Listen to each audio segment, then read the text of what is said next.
amazing artists. I hope you're having a terrific day today. We are going to continue working on our positive negative space pumpkins. We are going to be adding some designs and patterns on top of our pumpkin, kind of like Zentangle doodling. For mine, I'm going to use black Sharpie on my orange sections, and I'm going to use metallic silver Sharpie on my darker sections here. If you use dark paper like I did, then you're going to want to use something of a lighter color to draw your designs on, like a white colored pencil, a white crayon. I even have a white oil pastel here. Something lighter so that we can actually see what you draw today. Okay, so I'm going to start with my black Sharpie. You could start on either section, and I'm gonna draw some curved lines going down my pumpkin, jumping over his facial features. These are going to act as the pumpkin's sections. So as you can see, I just did a little curve down. You don't need to do these really close together. We actually want these sections to be much bigger than you would think, because inside of each of these sections we're going to add a different pattern and design. So honestly, I only needed 2 here, so I have 1, 2, 3 sections to add some patterns and designs. Now I'm going to switch over to my silver Sharpie, and I'm going to do the same thing over here. Draw some curves. I'm kind of trying to position them in the same position as the other curves on this side. They're just going to be flipped the other way now. And my Sharpie's actually running out of ink, so I might have to switch to something else. But let me go ahead and draw my next curve. And I'm lining it up by seeing where this line is going. So I see it goes through the middle of his tooth. So that is exactly how I will draw this one. Just try your best. It does not have to be perfectly symmetrical now. Okay? So there are my pumpkin sections, and we're going to do the same to the background. We're going to split it up into smaller sections, and you can do this however you want to. I think I'm just going to draw some straight diagonal lines coming out from my pumpkin and going towards the edge of my paper. These smaller sections are going to be a lot easier to work with than huge sections.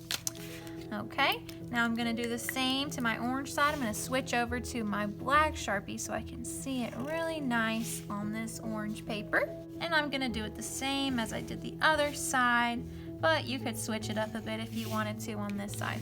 So now in each of these sections, we're going to think of lines, we're going to think of shapes that we can put inside. I am going to do my first pattern using some triangles. So just think of different lines, different shapes that artists use in their artwork. So I think I just thought of a triangle because I was looking at his eyes, so it made me think, oh, I could just do a pattern using some triangles. So that's what I'm gonna do. However, I think I want to color these triangles in. So then they're a little bit more of a higher contrast because there's darker areas shown in this pattern than there are orange areas. So that means it would be a higher contrast. I went ahead and grabbed this low contrast, high contrast Zentangle designs to just help me out think of some ideas to add in each of these sections for my pumpkin. This handout was actually on Teachers Pay Teachers on the Busy Brushes store, so I'll definitely link her down below so you guys can grab these handouts if you're a teacher and you're wanting to use this lesson. This is a great resource to use. And I'm just going to use these patterns to give me some ideas, but of course you can make up your own patterns. So maybe I just want to do some wavy lines like this one.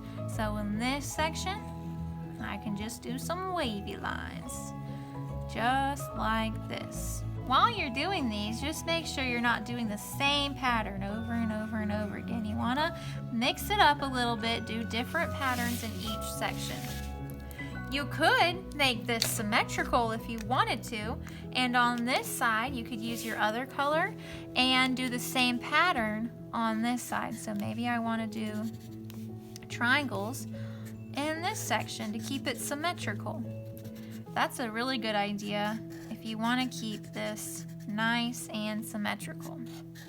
And actually I really like how that looks, so I think I will try to keep the background symmetrical at least. Maybe I'll do different things inside of my pumpkin, but I'm gonna try to keep my background the same on each side. So whatever I do on the left side, I'm gonna do it the same on the right side. But you do not have to do that if you don't want to.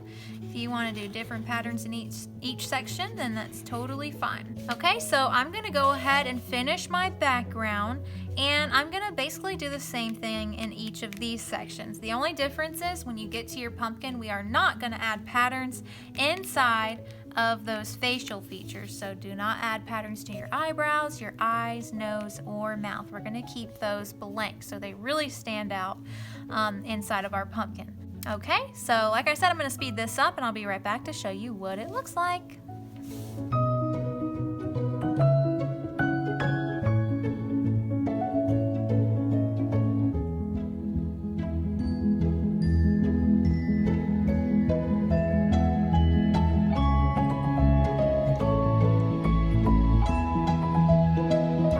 Finished adding all of my patterns and designs. My best word of advice for you is to keep it simple, my friends. Don't try to do really complicated patterns. You can make up your own patterns, or this will be on your Google Classroom for you if you want to use it as inspiration. I hope you guys have a lot of fun adding patterns to your positive negative space pumpkins. I can't wait to see how they turn out. I know they're going to be amazing because you guys are amazing. All right, I'll see you guys next time. Bye, guys.